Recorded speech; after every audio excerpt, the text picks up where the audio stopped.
ক্ষমতাচ্যুত সাবেক প্রধানমন্ত্রী শেখ হাসিনার দেশে ফেরার গুঞ্জন এবং তার সম্ভাব্য আইনি পরিণতি নিয়ে সরকারের গুরুত্বপূর্ণ নীতি নির্ধারক ও আইন সংশ্লিষ্ট ব্যক্তিরা স্পষ্ট বক্তব্য দিয়েছেন। সাম্প্রতিক রাজনৈতিক প্রেক্ষাপট ও আন্তর্জাতিক অপরাধ ট্রাইব্যুনালের বিচার প্রক্রিয়া অনুযায়ী শেখ হাসিনা দেশে ফিরলে কি হতে পারে তা নিচে তুলে ধরা হলো। ১. দেশে ফেরা মাত্রই সরাসরি গ্রেপ্তার ও কারাগার। সরকারের পক্ষ থেকে অত্যন্ত পরিষ্কারভাবে জানানো হয়েছে যে শেখ হাসিনা দেশে ফিরলে তার আত্মসমর্পণের কোনো সুযোগ নেই। যেহেতু তার বিরুদ্ধে ইতোমধ্যে ট্রাইব্যুনালে মৃত্যুদণ্ডের রায় বা নির্দিষ্ট আইনি নির্দেশনা রয়েছে, তাই তিনি দেশের মাটিতে পা রাখা মাত্রই আইন প্রয়োগকারী সংস্থা তাকে সরাসরি গ্রেপ্তার করবে।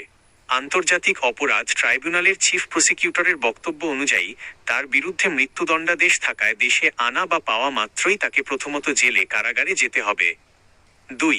রায়ের আইনি কার্যকারিতা ও আপিল জটিলতা। আইনি প্রক্রিয়া অনুযায়ী ট্রাইব্যুনালের রায়ের পর নির্দিষ্ট সময়ের মধ্যে, সাধারণত ৩০ দিন, আপিল না করলে আইনি জটিলতা তৈরি হয়।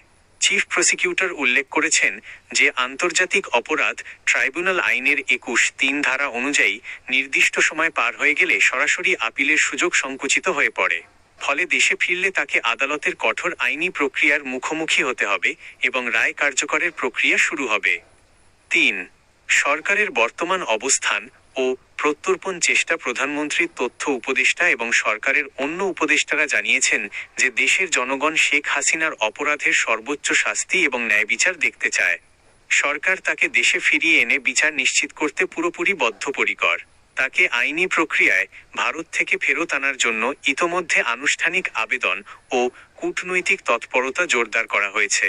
সব মিলিয়ে আইনি ও সরকারি অবস্থান অনুযায়ী শেখ হাসিনা দেশে ফিরলে বা তাকে ফিরিয়ে আনা হলে কোনো প্রকার রাজনৈতিক সমঝোতা বা সাধারণ আত্মসমর্পণের সুযোগ থাকছে না, বরং তাকে সরাসরি গ্রেপ্তার করে কারাগারে পাঠানো হবে এবং প্রচলিত কঠোর আইনি প্রক্রিয়ার মধ্য দিয়ে যেতে হবে। সাবেক প্রধানমন্ত্রী শেখ হাসিনা দেশে ফিরলে আইনি এবং রাজনৈতিকভাবে কী ধরনের পরিস্থিতি তৈরি হতে পারে তা নিয়ে অন্তর্বর্তীকালীন সরকারের আইন, বিচার ও সংসদ বিষয়ক উপদেষ্টা, যা বিগত সরকারের আইনমন্ত্রী পদের সমতুল্য, এবং সংশ্লিষ্ট মহল থেকে বিভিন্ন সময় গুরুত্বপূর্ণ বক্তব্য দেওয়া হয়েছে। মূলত আইনি প্রক্রিয়া এবং আদালতের নির্দেশনা অনুযায়ী পদক্ষেপ নেওয়া হবে বলে সরকারের পক্ষ থেকে জানানো হয়েছে। সম্ভাব্য পরিস্থিতিগুলো নিচে আলোচনা করা হলো। ১.